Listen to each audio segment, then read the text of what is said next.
चेलीलाई चेलीको जन्मथलोमा पुगेर उहाँले त्यहाँको परिवेश बुझेर जन्मथलो पनि कर्णाली प्रदेशको सबैभन्दा माथि उच्च हिमाली भेगको उच्च पहाडी भेगमा पर्छ। दैलेख गुराँसे नगरपालिकामा पुगेर उहाँले त्यो ठाउँमा टेकेर आइसके पछाडि बहिनीको उज्जवल भविष्यको लागि रु 50,000 दिनुभएको छ।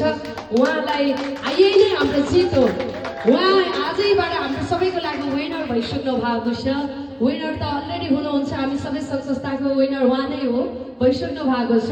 अझै थप हौसला गुरुले चेलीलाई दिएको यो सहयोग भन्दा पनि आशीर्वाद, गुरुले दिनुभएको यो चेलीलाई दिनुभएको यो आशीर्वाद सधैँ सम्हालेर राख्नुहोला।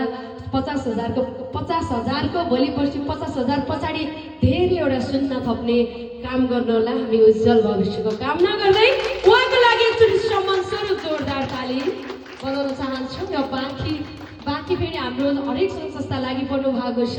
भरि बेलुकीसम्म धेरै सङ्घ संस्थाबाट उहाँलाई पनि सहयोग आउने नै छ। हाम्रो सङ्घ संस्था सँगै बाँकी छ र केन्द्रीय समितिको संस्था बाहेकका धेरै ख्यातिप्राप्त चर्चित कलाकारहरू हुनुहुन्छ, उहाँहरूको व्यक्तिगतबाट पनि आउनेछ। त्यसै गरी